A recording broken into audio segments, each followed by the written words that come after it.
think Biden's Oval Office address should be a guide to all of us. I think he, and I'm going to follow his lead. And when he said there should be no place for political violence in this country, I think he is absolutely right. But when you look at the stats, political violence has reached new heights in this country.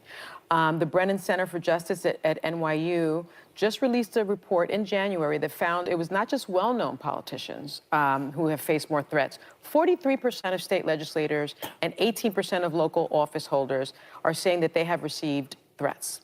Then Robert Pate, he's a political scientist, very well known out of the University of Chicago, conducted a nationwide poll, right, on the topic just last month. 10% of those surveyed said that the use of force is justified to prevent Donald Trump from becoming president. A third of those who gave that answer said they also owned a gun. Then 7% of those surveyed said they support force to restore Trump to the presidency. Half of them said they owned guns. So I know everybody always says it's too soon to talk about guns, and that we should, because there has been a terrible death of a father of two, that we should, thoughts and prayers should be where we go. I say no. I say now is the time to talk about the common denominator when it came to this assassination attempt is America's fascination and obsession with owning guns. And it just, that's the truth. And I'd like to think they're rifles, they're AR-15s and bump rifles. stocks, and the Supreme Court just found that it's fine to have bump stocks. And so I'd like to think that the issue of gun control would resonate now more.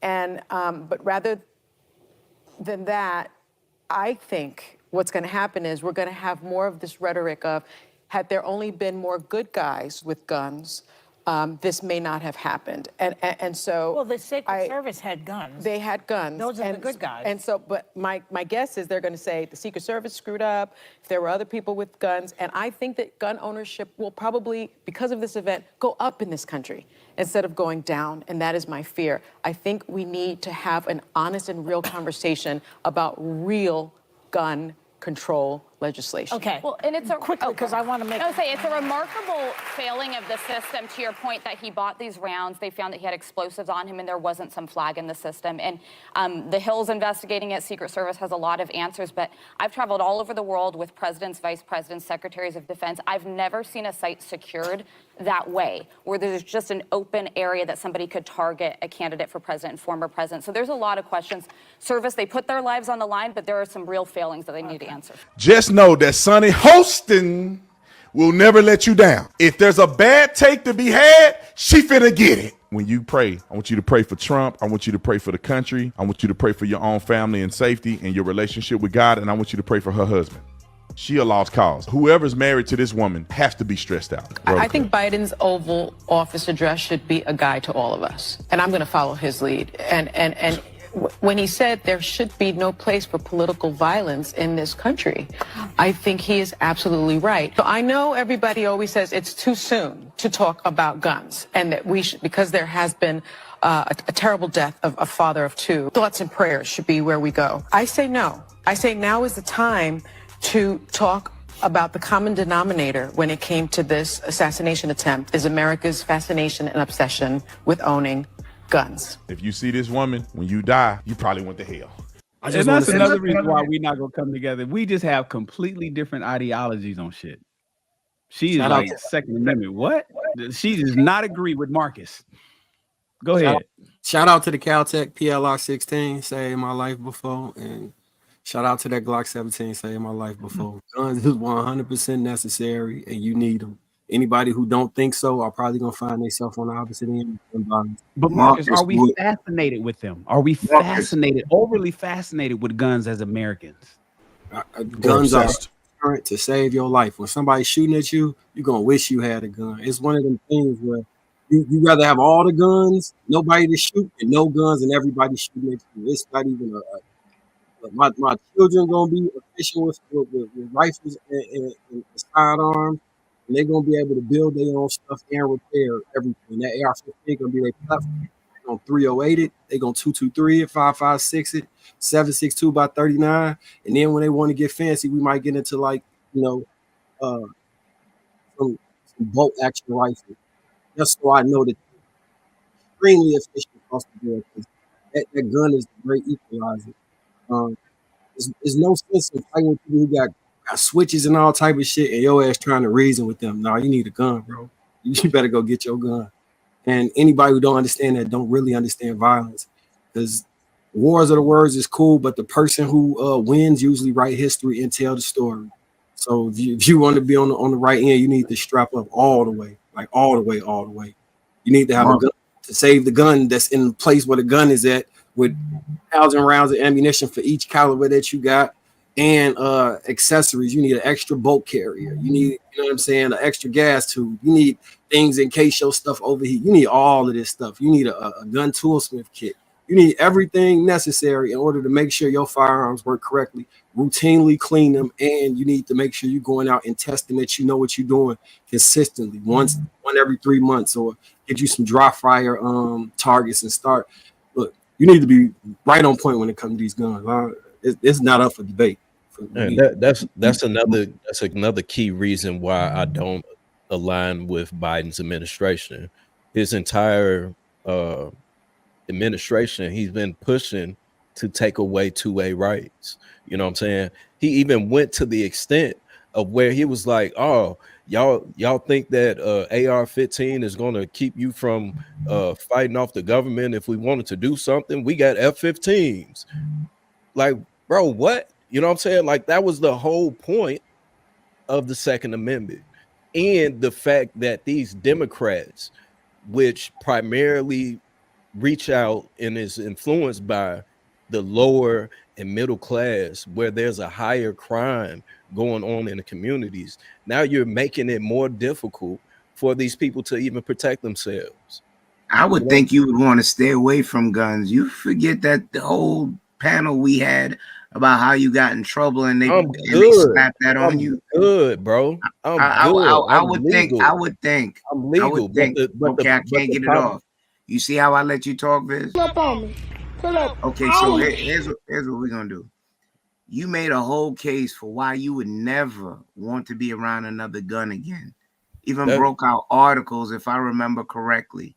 The question I had for Brother Marcus, you're not military, so what were the circumstances, if you care to elaborate, where you needed to bear arms to save your life?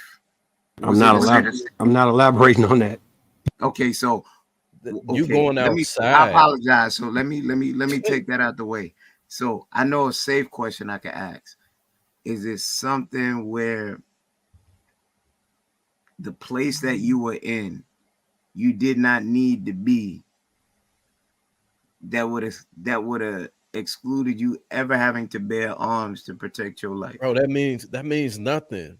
Okay, I'm asking. Just in New York, the guy, old boy that ran up in the grocery store and unalived like 7-10 people, black people.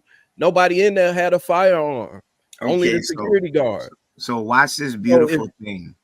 That whole thing, that whole scheme that you just bust, it has nothing to do with what I just asked Marcus, because Marcus has a whole different situation that he could explain to me if you would allow him to.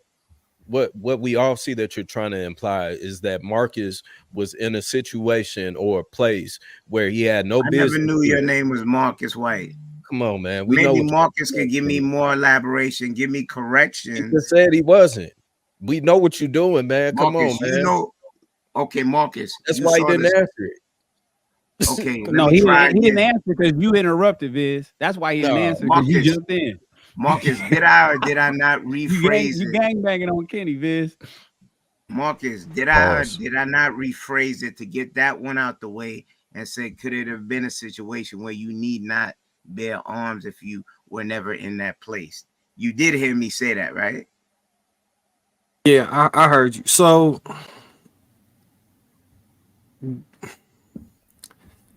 the earth is my turf. I got liberty and freedom to go wherever I want on this planet. So okay, that's fair. That's fair. Yeah, but the question still stands. Like, you know, there's certain places that, like, your people that love you, like, I don't think you should be over there, because you know how it go over there. And then the other party was like, you know, I got my chest out. I'll go where I want. The earth is my turf. But then it might be one of those days when Marcus, like, you know what, my man, right? I don't need to be over there. Then Marcus home chilling, you know, getting a little high, getting his buzz on, reading some eloquent books, and then he get the word that at that same spot that he said, I ain't going, something went down. I brought up what happened at a grocery store, and you talking about what Marcus might have been doing in Chicago, bro. Come on, man. The creed that I go by, and I think a lot of us should, because I know we always talk about the presidential policies, right? And you say, well, why don't you just align with whoever's policies align with you? But there's also something called leverage. And a lot of times when you have the leverage as a voting block, you should be able to implore policies, not just lean on whatever they give you. So you should be able to come to somebody and say, hey, look, you know we 95% of your vote. You know if we don't come out there for you, you lose. What you gonna do for us? And then you make them and you say, this is what we want from you. Are you gonna implement this in your policies? And shout out to Yvette Carnell. She always says this: politics is an exchange, not a gift. When you give somebody your vote, it's an exchange. I'm exchanging this. What you gonna do for me if I vote for you? And that's how I'm moving. And honestly, I'm like in 20, what was it? 20, what was it? Shit, what was the last election with Biden and Trump? That was 2020. That was 2020. I voted down ballot. I didn't vote for neither one of them. Ooh, I hear you. Well, that's what we have a congressional black caucus for. Robert F. But you going Robert F? What they doing? You know, that's what that's what they meet for. But what they doing and shit. When's the last time y'all even heard anything coming out of the congressional black caucus? Cause like shout out to Ice Cube. He was one of the ones that had a piece of paper. At least he showed up with a piece of paper and said, hey man, this is what we want. What you gonna do about this? And people try to nail his ass to the wall just simply because he and what black exactly what you're supposed to do. You supposed that was wrong. That was wrong, Sweeney. I agree. That was wrong. People. It wasn't people. It was black folks. Who it was. It was black women. It was black women. That was specifically black women. So that's exactly what we're supposed to do. You're supposed to show up with your own shit and say, this is what I need. If you want to win, and the thing is this is the reason why I look at the Democratic Party the way that I do, because the only power we have is over the Democratic Party. They know if we don't show up, they lose. They know that without a shadow of a doubt. But the only thing that they realize is that we're a captured vote. So they know that, they're going to show up to the polls anyway for us. What happens when we tell them, hey, look, if you don't do this for us, we ain't showing up for you. And then we hold their feet to the illegals in. Well, they don't believe you when you say that, number one. You say you're not showing up. It's like the relationship with the man and the woman that I'm leaving. You ain't going nowhere, bitch. Get your ass back here. Mm-hmm. You ain't going nowhere. I think if Get we your don't ass right back here. If we do play the we not gonna vote game, we need to make that extremely clear why and be in unison on that point. It ain't gonna happen because I ain't showing up. They pushing it right now. If you look like I guess on Twitter and across social media sites, the black people that's like for what probably me and Sweeney would be for, they very, very, very, very, very vocal about they hold a Twitter space almost every night. They had congressmen come on there. They've been cooking their ass. They not letting up. Now, is it going to be effective? I don't think it's large enough. No, right. Because you know what we do. Awards, they're gonna have not if they pulling Kamala up at the BET Awards. That erases all of that, man. No, they talking about get Kamala out of here. They saying she an Indian woman. She not a black woman. You got to go into the spaces No, this is an ongoing problem with us, man. We wait every 4 years. We knew this time was coming 4 years ago. Now, I'm young enough to remember in Chicago, the last great mayor that we had was a mayor that was truly put in position by the people. Harold Washington. I got pictures of him. Listen, Shannon, the people begged this man. He was sitting pretty as a senator for Illinois. He was cooling. He came to them people said, no, we want you to run for mayor of Chicago. He said, if you want me to run for mayor, you have to do X, Y, Z. The people went back, did X, Y, Z, and ABC. Okay. And this is my point. I'm tired of people telling us who we need to vote for and who we need to bring our petition to, right? We know the election is coming. Why aren't we grooming our own candidate? Why aren't we funding our own candidate? Where's our Where's our PAC? Where's our super PAC? That's all I was trying to say. That's all I was trying to say. Why do we got to wait till it's time to vote for them? Why we can't just go ahead and start preparing somebody to take charge and at least just get a consensus on what we all want? Because I tell you the reason why, one, that they can say, because if you don't vote for Biden, you ain't black. I'll tell you why. It's because grandma and mom ain't gone yet. That's why. It's I'm 52 years old, and my parents and the baby boomers, they're not all the way out yet. But I believe in my heart of hearts that you millennials, that you Gen Xers, I'm sorry, Gen Zers, y'all not going. It may not happen now, but it's coming, I believe. And so we got a few old folk who still make it to the poll, and too many young folk who don't go. That is the reason why we keep seeing this same cycle. But eventually, after this, let's give it another, let's say 4 more presidential cycles after everybody's dead and gone. Let's give it 16 more years, maybe 20 more years, 5 more cycles. Then we're gonna see a big change. And I don't think the young folk, I don't think people that right now 45 and younger, I don't think they're gonna take no bullshit from nobody.